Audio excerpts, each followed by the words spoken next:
Yiddishkeit's always been in my blood, right? So how is that also tied to food? So kosher meat was special because I didn't get to eat meat out of the house. And there's a video of me, about 3 years old, telling me in Minnesota about my day, and I have this little Yiddish accent, and I've got a drumstick polky in one hand, I've got a baby lamb chop in the other, and I'm buying this, and I'm telling Mimi how I'm doing potty training at school to them, the little toilet, you know, because toddlers, what else do you talk about at the dinner table? And this is all in video. I just always loved food, I always loved meat, and I remember even as a little kid, you remember, I don't know, from LA, Rabbi Hanoka, the original Orange Delight. Orange Julius one was on cold water, I don't know other people too.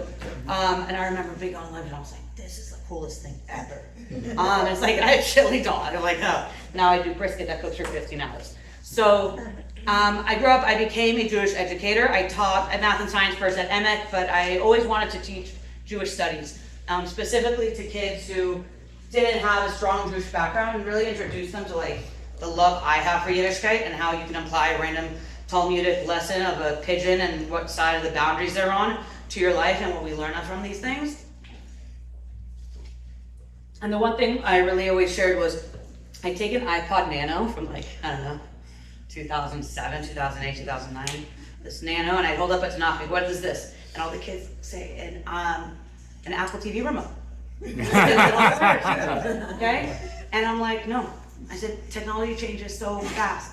I said, but this doesn't, and I don't care if you're an atheist, agnostic, if you're like whatever, but this is your tradition, this is your values. I don't want to see you throwing this. This isn't a textbook you throw around. This is our tradition, and it's sacred, even if you don't believe what you, in a bigger power or whatever it may be, is as sacred as our people. It's our textbook. And then I just started getting into the smoked meats because I was like, I want to make what I can't have. So I made my first brisket. My son was a toddler. It was terrible, but it really started with the sous vide. I'll talk a little bit about the sous vide. Then I'm like, no, I got to get into smoking. No, I got to get into grilling. And when I talk about, I speak fast.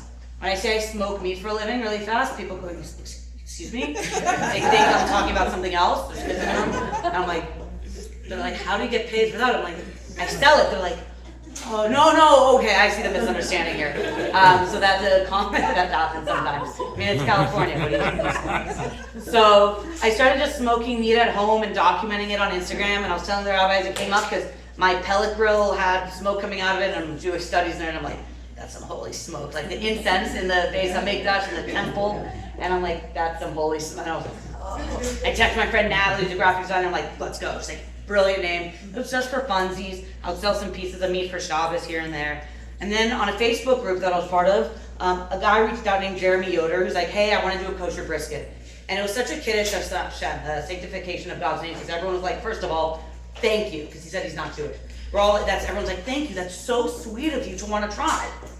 But, you know, the way I grew up, maybe I would have done it, if he cooked it, it's different. But we explained it to him, and I reached out to him, I'm like, I'm in LA, happy to teach you till the cows come home, no pun intended. I sort of do this for a living, I teach Jewish studies. So we ended up connecting, we ended up cooking for Ben Shapiro, Daily Wire. So regardless of your politics, he was already catering treif, non-kosher, and he really wanted to get Ben kosher barbecue. So I made it happen under supervision. It was a whole long story how it happened. We did it together. I was doing barbecue on my own. I learned a ton from him on this massive smoker, which I'll show you. And we got going, and after Ben comes up, he goes, I happen to know of some of the people through personal life, and they're like, hey, Danny. Ben goes, do you need money? And we're like, oh no, the company's taking care of it. He's like, no, money for an investment. Jeremy and I looked at each other like, I don't know, what are you talking about, man? I'm a teacher. Like, what? I just took time off work because it was cool to do this and serve, and I wanted to see the reactions and also compare the reactions to feed the kosher brisket to some of the non-kosher and the non-Jewish staff, which was 99% of staff. So I was like, cool. And it was a very cool experience. And then we did it again, and he said the same thing, and I'm like, come on. It was like sort of the meme, like, shut up and take my money. I was like, okay. I looked at Jeremy, I was like, listen, Rosh Hashanah's coming up. What if we sell for Rosh Hashanah? He's like, he happened to be an evangelical Christian who very much loves the Jews, supports Israel, and also almost became a pastor and speaks better Hebrew than my husband. He's like, Rosh, Het, Hashanah, the Shana, year. Oh, the head of the year, New Year, got you, I got you. I'm like, go off. All the time he was doing this. And so we were under a hashgacha, kosher supervision, and we filled up the 500-gallon smoker. We sold out like probably 8 briskets, like, which is a couple, maybe 120 pounds, 150 pounds, short ribs. We sold a bunch of stuff, vacuum sealer, and it was all done from the front of my driveway, because under kosher supervision, you can't do anything in your home. And when I first told the rabbi what our DA, he's like, you can't do that. I'm like, dude. All my uncles called me dude as a little girl, and it's like the first words out of my mouth, dude. I was like, everything's gonna be new. Nothing comes in the house. I said, we can't even bring the smoker in the house if we wanted to. It's massive. I said, it has to be done all outside. We're gonna glue everything outside. We're gonna get an external fridge. We're gonna get a brand new vacuum sealer. Like, we're doing this from scratch. She's like, great idea. So we did it. And then I was like, Sukkot's coming up. You wanna do it again? He's like, the booths. I'm like, the booths. And it's really funny, if you ever go to the South, I know shluchim all over, and they go to the South, and Lowe's or Home Depot, people are very religious. They're like, it's the Feast of the Tabernacles. I'm like, that's the name in English? Yeah, yes. Like the booth, and they're so kind and helpful, but they know what's going on. It's very cool. COVID hit. I don't know if you guys heard of it. So COVID hit, and obviously took a break, and I decided to sell out of my house. Like, I had more time on my hands. I was teaching from home. I had 2 little kids, and what else did I need to add besides managing my schedule and my husband's 2 toddlers and keeping everyone alive and fed? I added more smoked meat to the house because I can't sit still. And I babysit a fire, I just can't sit still. So I started selling out of my house, no hechsher. We made the announcement because it was just for fun. Like, I was taking the money I made, the little money I made, and reinvesting it. And for my 30th birthday, ladies, I got something really big and nice and shiny. My first offset smoker. It was beautiful. It was that or a diamond ring, and I said, I'll take the smoker. Thank you. I took the smoker, which is for sale soon, so if anyone does want it, because you'll see Big Bertha now. But no, it's, and so I got that, and I was selling out of the house. Whoa. Oh, sorry. Again, husband will be so upset. I was selling out of the house, and overall, it just kept going. It was fun. But I also went back to teaching, and I was teaching high schoolers who were like middle schoolers, and I needed a break. I loved the school I was at. It was the school I went to. It gave me a lot of the values I have of being an A+ human being. Not everyone's an A+ student, but everyone can be an A+ human being, right? We also had a thing that, like, it's kindness, like, just be kind. And I always used to tell the kids, just be cool, like, just be chill, like, be kind. Like, it doesn't, you don't, if you're gonna say, like, zip it, right? So that's also what inspired how I got into this. So once I did this, took the leap to do this full time. I was doing it sort of part-time out of a butcher shop, but it was my full-time job until I found my own space, which again, nothing is by accident, everything has a meaning. It was a storage unit that was built out. I would have needed $300,000. I pay less for you pay more for an one-bedroom apartment in the valley than you do Baruch Hashem, like, it was a storage unit that they built out into a kitchen with walk-in fridges and walk-in freezers where I'm at now, and we are expanding, thank God, every day. And then when the fires hit, I was telling our friend that I grew up in Calabasas before it was what it was, and it was empty, and that meant also a lot of fires, like, up to our like, coming down my hill. I also remember in 10th grade in West Hills, if anyone knows the valley, never forget Dr. Kramer. We're having a meeting about Israel, 7 o'clock. He goes, ladies and gentlemen, the fire is coming down the hill. If you would please come. And we're just like, we went out, we're like, I mean, coming down. Like, I grew up in fire territory, and I happen to be a weather buzz. And I like following the wind. And so when the fire started, I knew what was coming. I revolved my smoke schedule around it because it's worse to smoke meat in these winds and Santa Ana winds than it is in 20 degrees and snowing nicely. The winds suck the air out of it just sucks the heat out. So I knew to revolve it. Then the day I get in the kitchen, the winds were so bad, my power kept going down. I look at my mashgiach, I'm like, we're done. We're not even trying. I'm not risking food. I'm not doing this. We're done. And so I went home. I actually called his yeshiva at Jets. I called the Rosh Yeshiva at one point when the fire broke out there. I said, this is happening fast. I said, you got to like check where the boys are. He said, let me call you. One of the boys sleeping out of school says, I smell smoke. I see light, right? Not the flames, but he sees the glare really close. They died. 20 minutes later, the rabbi gets the mandatory evacuation note. I saw the winds. I saw what was happening. And in Tarzana, I was in a concrete jungle. Thank God I was safe. My voice, I didn't realize at the time. I mean, it was crazy. And I'm not someone who just stands by. I'm just someone, there's bystander syndrome. When there's an emergency, someone's having a seizure, people are all standing around. I'm the one to jump in. I'm like, is there anyone on earth? Like, it's just what I do. And since a young age, I'm an upstander, not a bystander.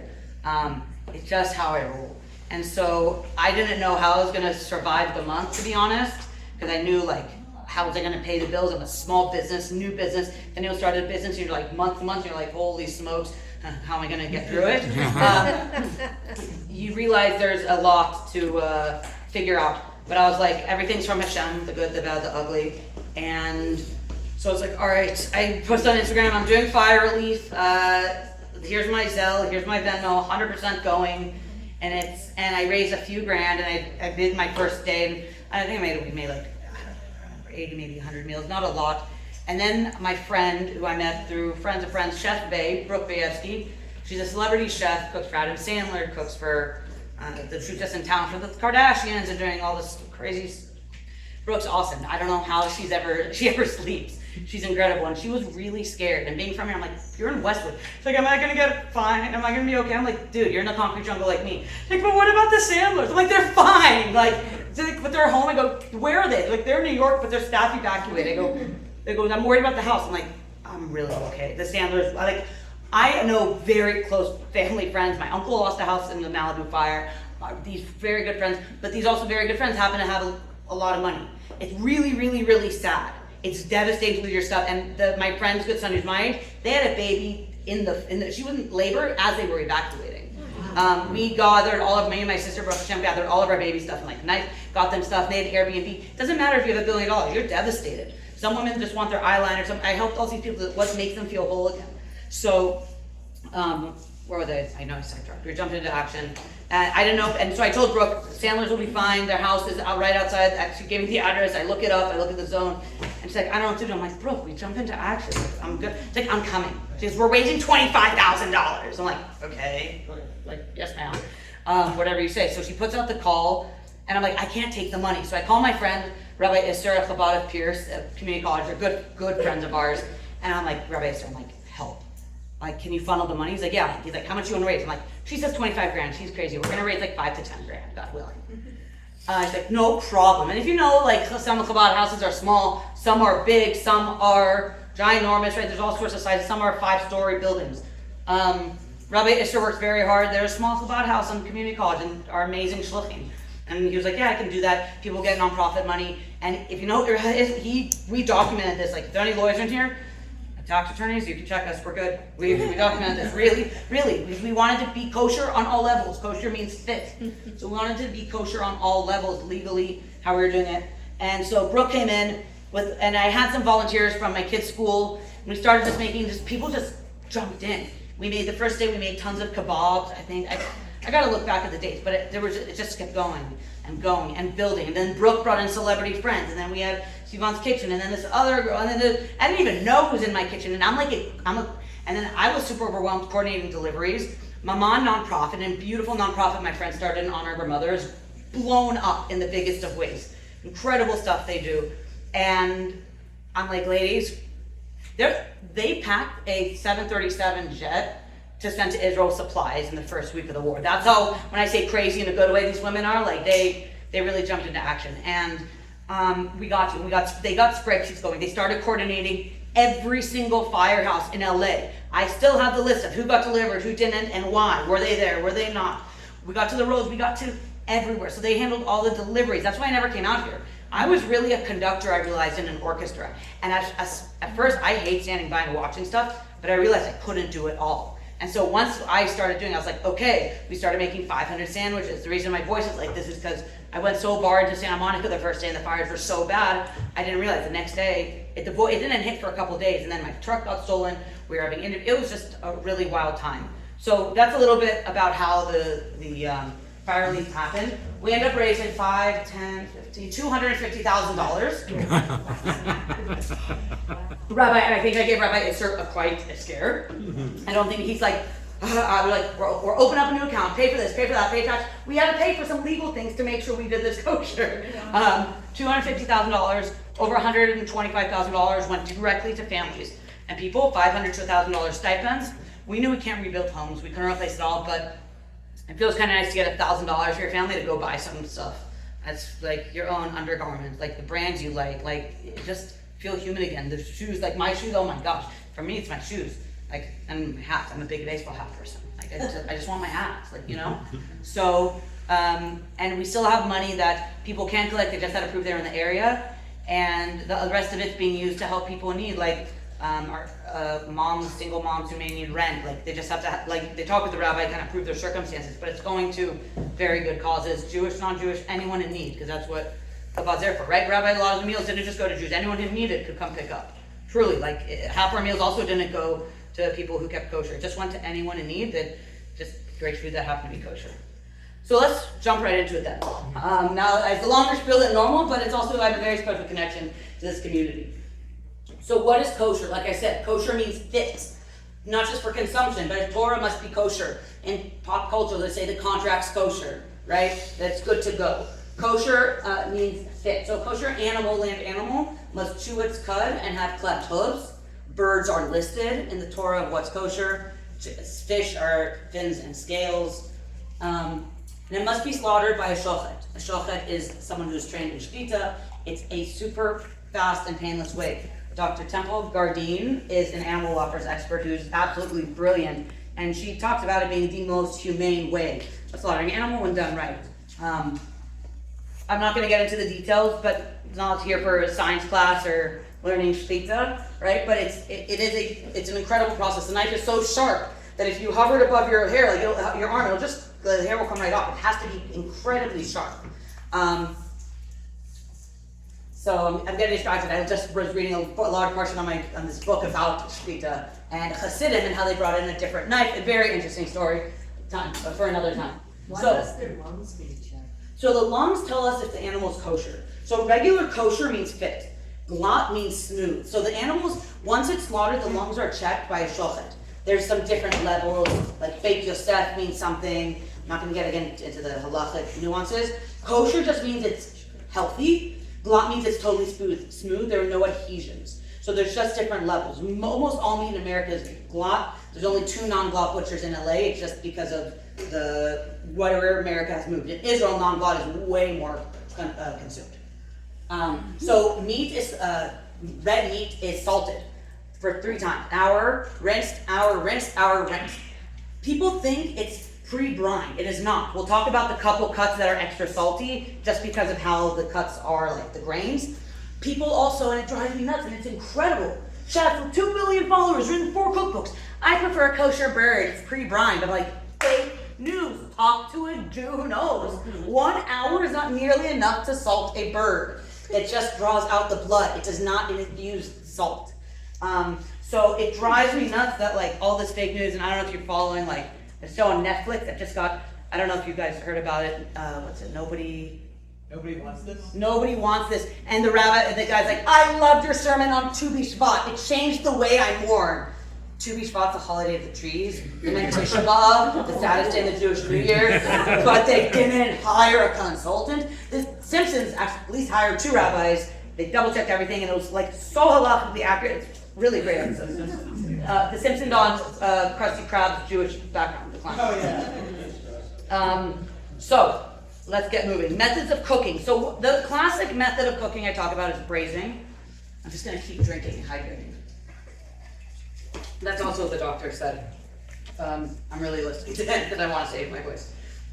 Braising is slowly cooking a protein in a liquid. You can braise chicken, you can braise meat, and it's done at lower temperatures. I call it your Bubby's brisket because it's something that every culture has it, whether it's gourmet sabzi in your Persian, whether it's guisado, which is braised in Espanol, whether it's your Bubby's brisket. There's something from everyone that braises. Different cultures, there's pop shank, which I love. I put in my cholent now because I learned from the Persians. It's a great cut. The butcher I grew up at never had pop shank on the shelf. I never knew about it.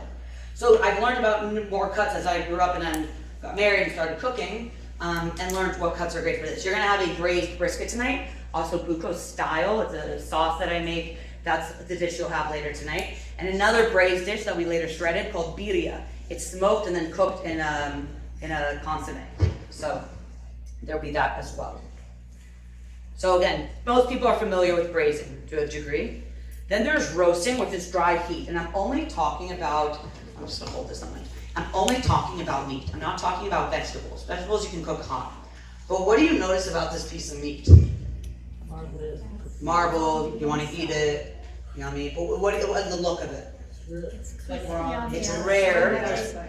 But okay, have you ever been to an event where you serve prime rib and it's like gray on the round outside, just a little pink on the inside? They messed up, man. That's so bad. You butchered a good, you killed a good piece of meat. When you reverse sear something, you're slowly bringing it up to temperature. Okay, you're slowly bringing that piece up to temperature, and then you sear it often at the end. Some people sear it before. My first ever class. Someone I heard, South African man? I heard it right away. I heard the British. I heard my family's South African too. My great uncle and his friend are sitting right here. And as I get to this slide, oh, that's rubbish, man. You know, like 55 people, and they start fighting with me over the best way to do this. So there are other ways to cook meat. 500 for 2 minutes, and then you turn off. And then this is foolproof to me. And there's a formula too. About 40 minutes a pound, 275. We'll get you a beautiful color like this. Instant read thermometers are your best friend when cooking meat to temperature. Braising is never cooked at temperature, it's till doneness, because it cooks so fast and you're pushing, it's gonna be rubber. Braising is never by temperature, it's always by feel. Should be smooth like butter, parve, non-dairy butter. Should be really smooth. With this, you have to go by temperature to ensure. So when you slowly bring it up to temperature, you're just evenly cooking it.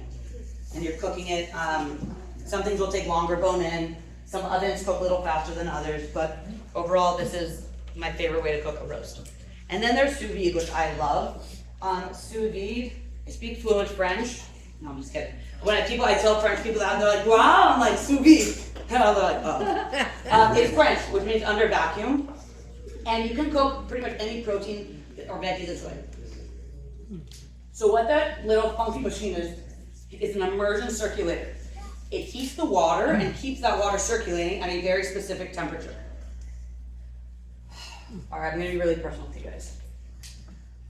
I have this fight with my husband. I don't usually talk about my marital issues. Maybe Rabbi, you can help. I like my meat at 138. He likes it at 145. And I've compromised. I know. Bigger person. Bigger person. I compromise more.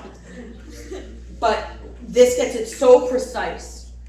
And it's you can do some really interesting things with it. It's not a whole class on sous vide. Check it out. You can watch videos on YouTube. Cook a brisket for 3 days.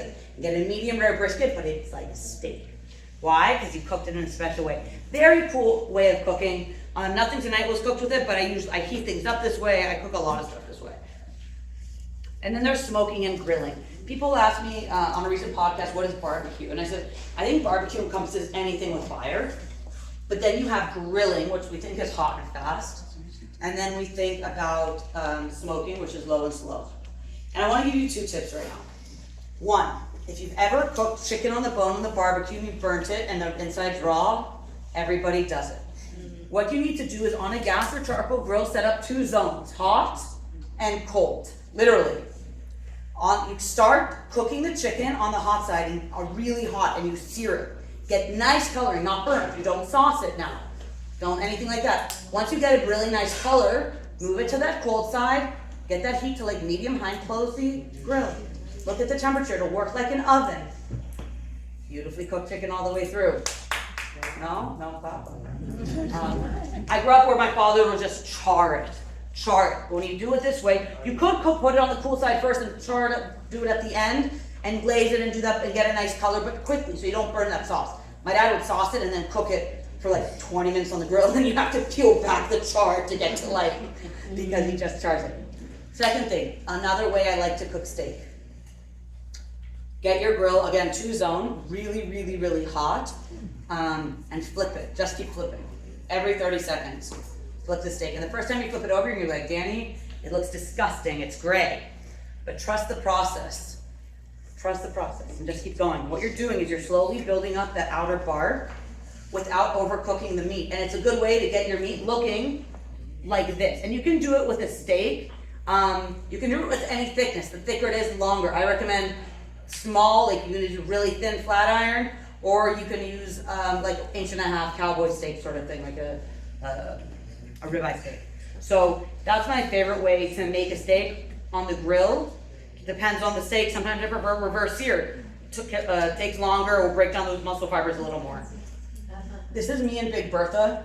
I graduated, this is not the smoker I'm selling, that's my baby, this is my baby. But that's my smoker, that's what I smoke all my meat on. It's formerly a 500-gallon propane tank. Wow. And the fire, I realize I don't know. The firebox is over here. You feed it the fire. It goes underneath here, which is under the grates, and up and out through the stack. There's actually a lot of science to it, and physics to it, and airflow to it. Jeremy also happened to have a master's in like, I don't know, some science, and he's really smart. He's almost a pastor. And we would always talk about this. I literally had I call it bris milah for her because we cut off this baffle on the inside. I'm like, what's the bracha? And it just works differently now. The airflow works differently. I see it, I feel it on the brisket. I've cooked tens of thousands of pounds at this point. I know what I'm feeling, what I'm seeing, even with those smoke swirl. And then there's different degrees of doneness for steaks and roasts. Like I said, there's different colors. The coloring on here isn't exact. I think it's just maybe bad lighting. I think it's not just reductive, it's a little bit of everything. But instant thermometer is your friend. And if you're cooking on hot and fast, it'll keep going up in temperature. When you're cooking reverse sear in the oven at 250, it will not keep going up in temperature. It's so gentle that you pull it out at the temperature you want and you're good to go. You let it rest for 10 minutes before you sear it. So again, reverse sear is the name of the technique. You Google it, you can email me about it, but that's one way. And again, this is kind of an idea of what you'll get there. There's some ways to kind of figure out as well, like it's relative to how tight the muscles are in here, and also just experience. Not gonna lie, I love my instant thermometer. When I'm cooking a steak on Yom Tov, when we're allowed to cook, I get a little stressed, especially with my chicken. Like I really am like, I don't like this. I try and pre-cook things, but sometimes you want a fresh barbecue, and I'm very particular. All right, Shabbat. And Ash, we're getting some food prepared for you.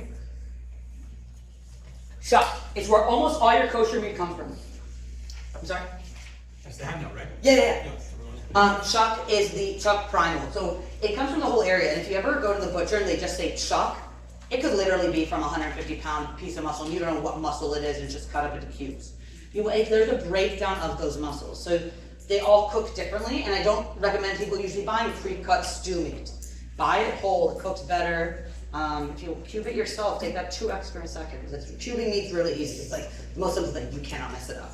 So don't be afraid of that. So chop the whole thing, and it comes down to, we're gonna talk about most of these cuts tonight.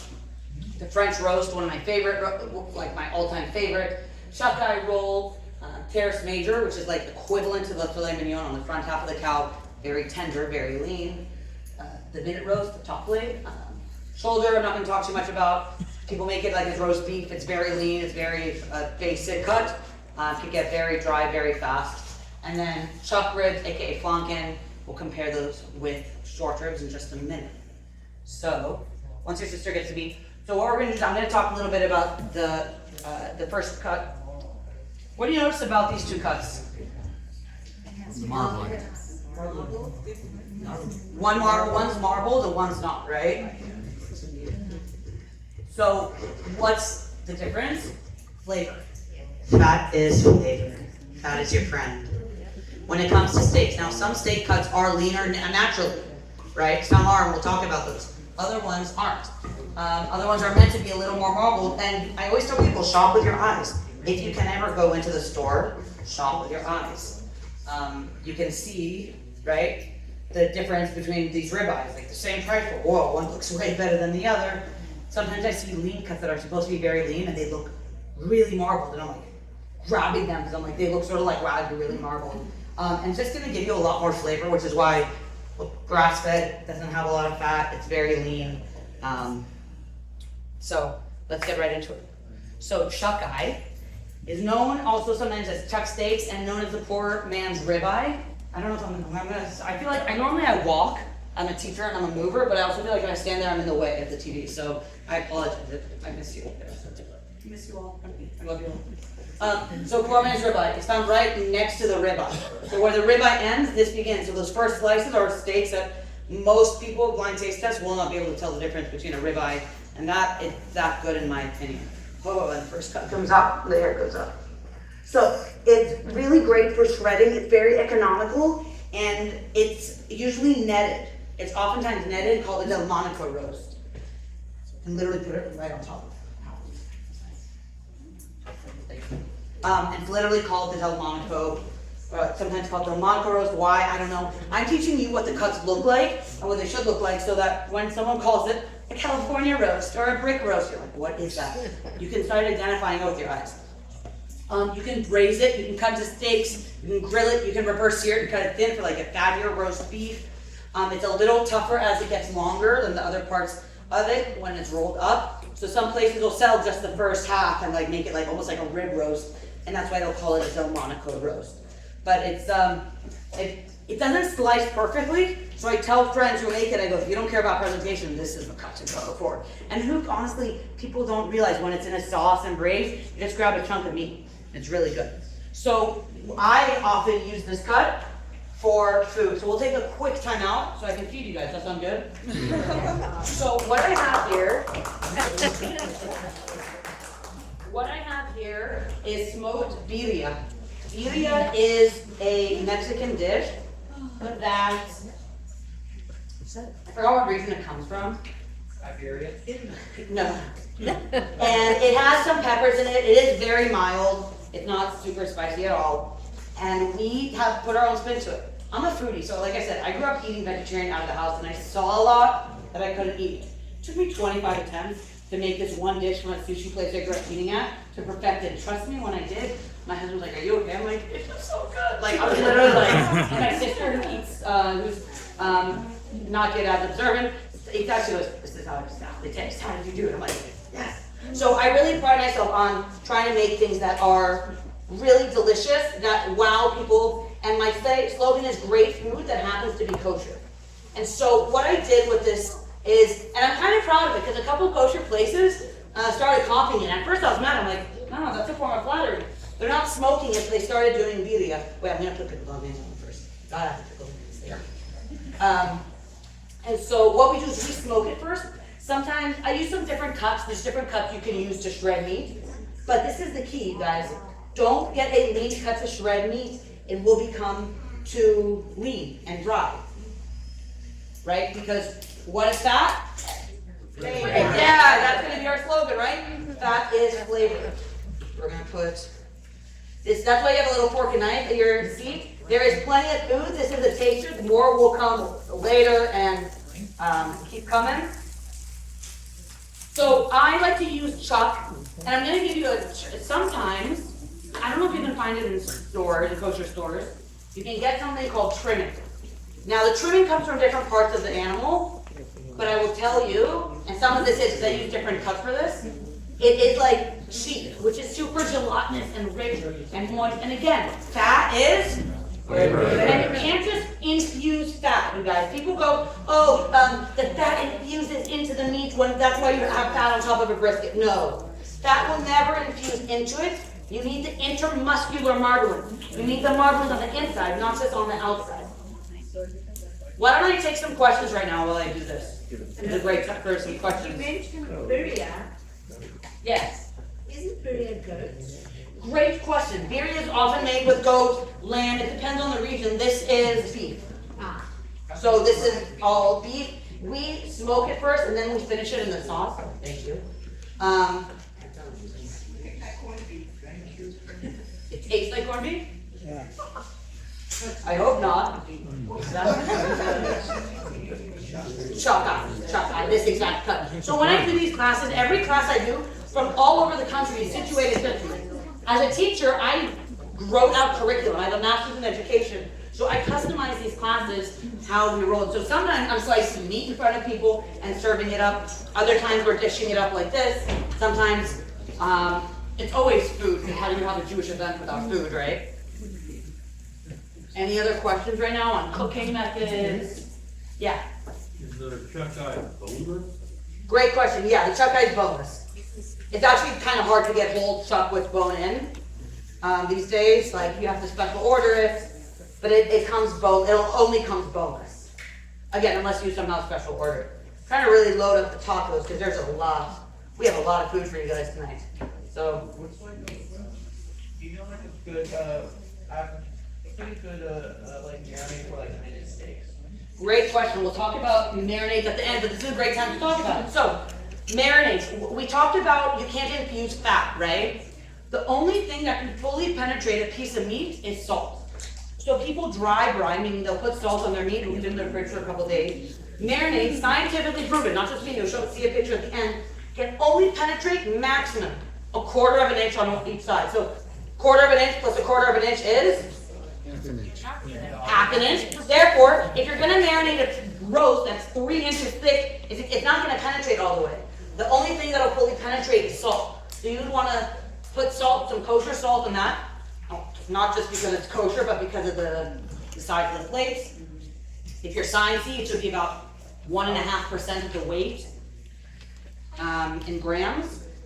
I'm a science nerd, so I'm like always doing things exactly that way. So a marinade is really good for thin cuts. I love it for like Korean short ribs, right? Anything small, anything thin that I know will fully absorb on each side. So like plain steak or minute steak, those are like good cuts. So flank comes from the hind, but a lot of kosher butchers call a lot of things flank, but yeah, something thin like that, exactly. And I'd like to give a big shout out to Menachem and Abina, who helped a ton set up today. Sorry, little Menachem, you're Menachem too, right? I meant the little one, not little one. So my husband used to go to Chabad school and Chabad camp too, and he used to stand up in the dining hall and the prank, he just shout out, Menachem! And, I meant skirt steak, that's fine. Skirt steak we'll talk about, but skirt steak is the saltier steak. How many more? I know we still need to. So the sous vide thing? Yeah. It's meat that's sitting in a big bucket of water. In a bag of water. A bag. Gallon, Ziploc brand gallon baggies are safe up to boiling, like just under boiling. So And they won't doesn't leach. that get like a waterlogged?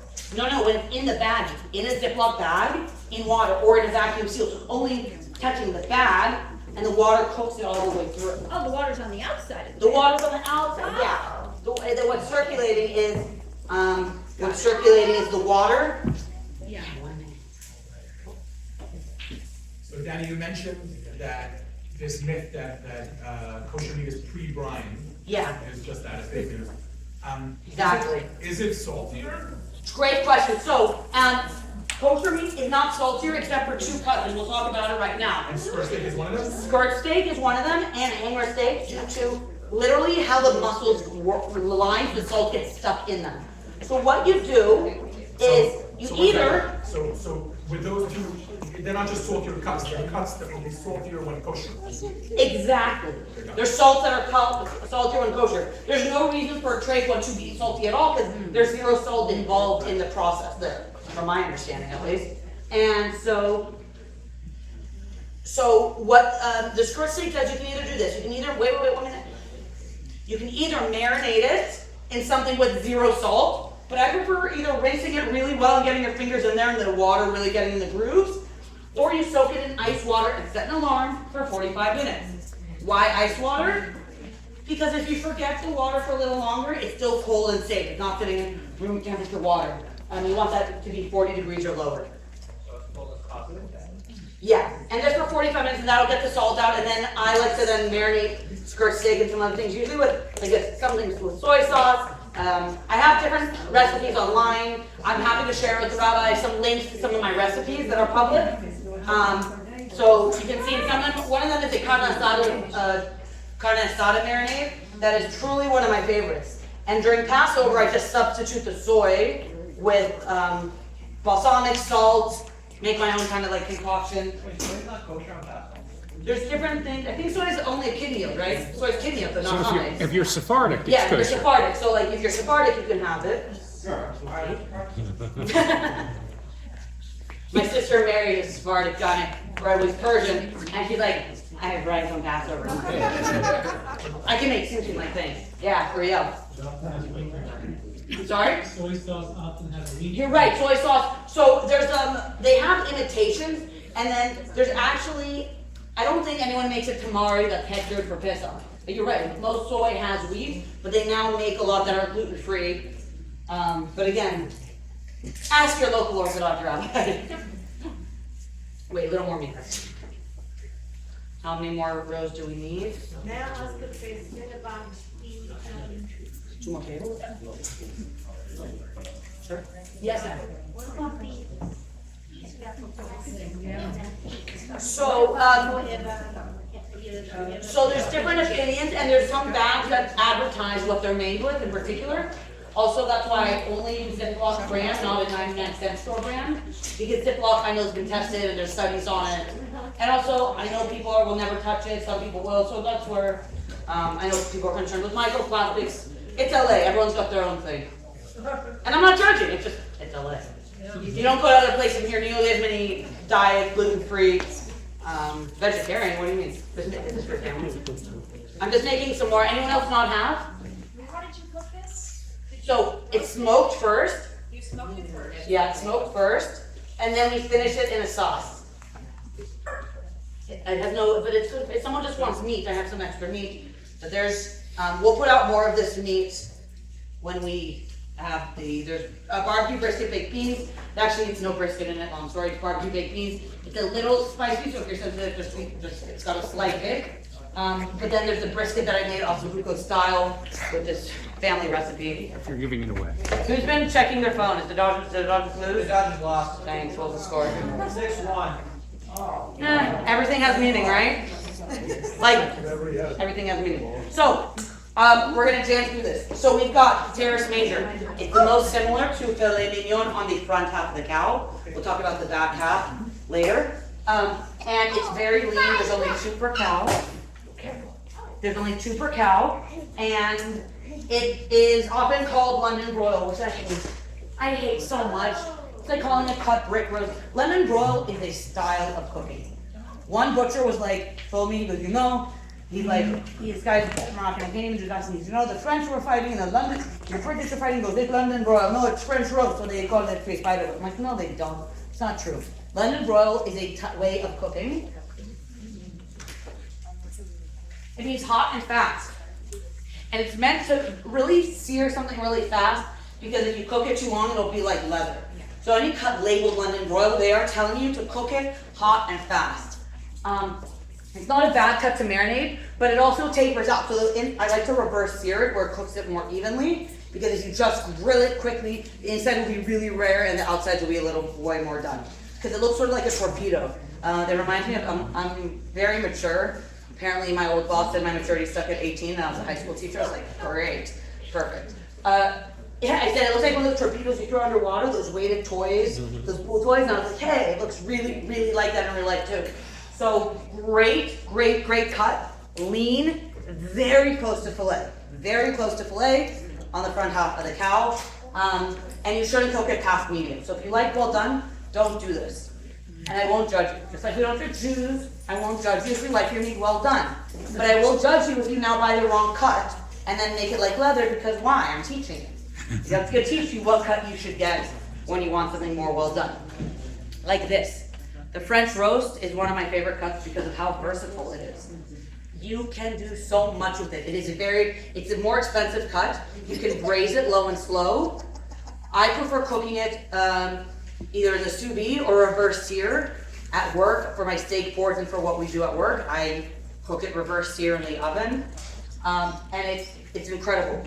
About 12, 15 years ago, this like Angus Society, like this big meat organization said, we want you to find a new cut for this to process it. I'm like, I don't know if you know anything about science. I'm a big science person. It's like, you don't just grow a new muscle. If you believe in evolution or whatever it is, nothing happens overnight regardless. So what's the deal? They wanted them to find a new way to process this stuff. Jews have been using this forever because we don't waste on the front half of the cow. Because we can't afford to, because that's all most Ashkenazi Jews eat, the front half. So they were grinding this up for ground beef, and so what they did was they cut it along here. This cut's very unique because they call it the baseball mitt. If you put it up, doesn't it sort of look like a baseball mitt? Yeah. Right? So you can identify that the butcher, 90% of boneless short ribs, maybe 95% of boneless short ribs are this.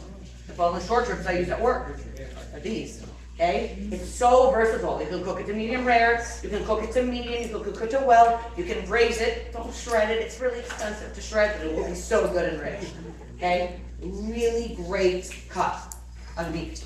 So they call it Denver steak, oftentimes boneless short ribs, but when they call it boneless short ribs, you can see all the way around, it's almost always this, and you cook it like a steak. Save a little money, because every time a butcher cuts something, they're charging you more. Cut these at home, get a cheap vacuum sealer, or put it in a Ziploc bag in the freezer or something. You can do it yourself, you can use it for cholents, you can make this stew meat.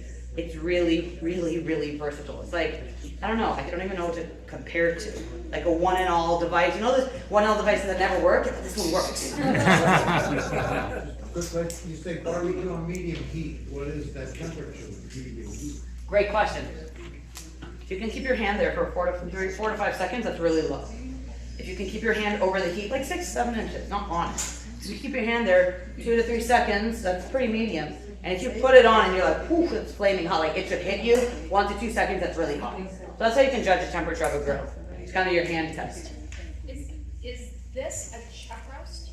Great question. Chuck roast is also made up because all they're telling you is that they took a piece of muscle from the chuck and then they roast, and then they're giving it to you as a roast. Oftentimes, it's a cross selection of 3 muscles. Okay? Oftentimes, the chuck roast comprises of 3 muscles, and they took a giant piece of boneless chuck, like 65 pounds, and they cut them into roasts. They didn't separate the muscles. Remember I told you, every slice of the knife costs money. They're butchering it, they're taking it apart. They don't want to do that. The chuck roast, they get whole and they slice. It's often economical, but I just look at the marbling if I'm going to use it to shred. Yeah, it looks marble. But I wouldn't never call this a chuck roast. Oh. Because again, chuck roast could be from any part of the chuck. The chuck is a technically massive part. So it's like I can say, it's if you say it's from the Torah, where? It's from the Torah. Where? The Torah. So that's what I'm trying to teach you, because I want you to understand that when they say chuck roast, oftentimes it's a cross selection of a few muscles, but it's not a specific muscle. Does that make sense? So where's this French one from? So where does yeah. It literally sits, not to be too graphic, the shoulder blade, under it, on the top of the shoulder blade is the minute roast. And they take off the bone. Oh. Yeah. So it's literally part of it's part of that, and it's just a great cut. Again, I've been having it my whole life for Shabbat dinner. It was one of my favorite cuts growing up. Kosher, they don't even sell this. It's very hard to find not kosher whole. I started looking because I love looking, like window shopping when you can't afford something, like window shopping when I can't eat something, but I learned a lot. You can't find it whole. They only sell it in steaks. Any other questions on the French roast? Does that make sense, man? Like that there's, it's very generic to call it that. It's like saying a tennis shoe. Well, what kind? What brand? Just a style from that area. And then chuck roast. So oftentimes, Blancan, we should take credit. Ashkenazi Jews, I take credit for this cut. I don't know when it was invented, before I was born, but I still take credit for it. I'm just kidding. It means across the bone. So English cut, right? English cut, the English, they cut it with the bone and then in half.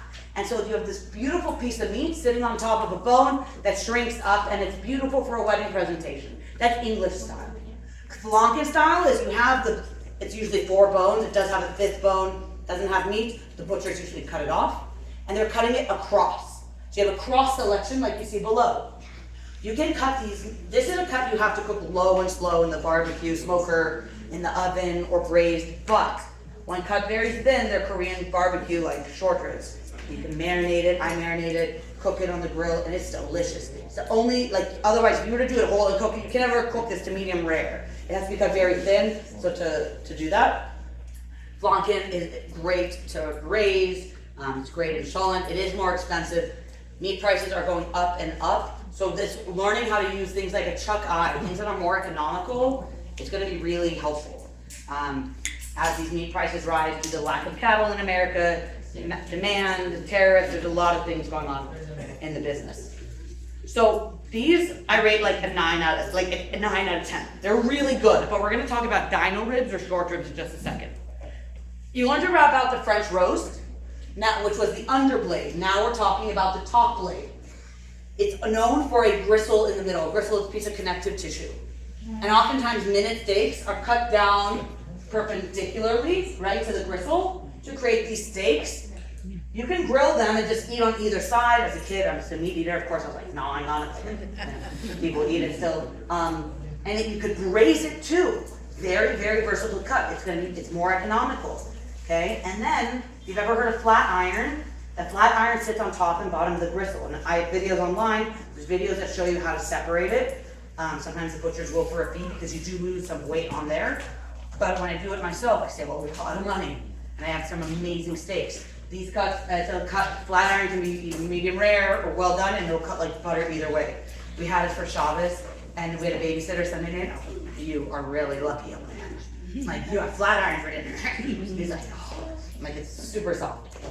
So minute roast really well. You can shred it a lot. Again, I learned a lot more about this working in a Persian butcher shop to see how they used it. They cubed it into stew meat. Makes really good stew meat. Because that gristle, when braised, softens completely.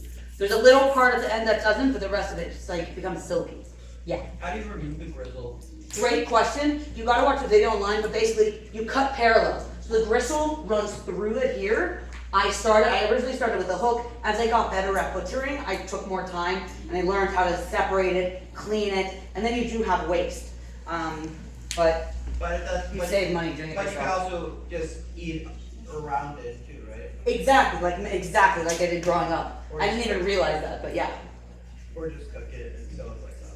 And or super soft, shred it, or even slice it. But it becomes really, it's almost, again, gelatinous. It's a really rich cut when shredded. Does what the cows graze on affect the cooking and the flavor? So other than Grass-fed meat. grass-fed is, It's so lean, it's Right. flavorless. what Lot can of- you do to get it flavorful? You can't. And it can dry out very fast. So a lot of meat is grass-fed and grain-finished. Don't believe 99% of labels, whether you're at Whole Foods or whatever you're reading. Grown USA. No, they just have to open it out of the packaging in the USA. Nice trick. It's a legal loophole. Okay? Don't believe most of this grass-fed non-hormone. It's like, okay, none of them are getting hormones. Don't, like, there's all these things that they advertise. It's like, well, okay, all the other cows get it too. Don't buy into it for the more expensive stuff. Just to buy it. But they're eating corn. Grain. Yeah. Like does There's feed. Does But- the feed like impact their flavor? Like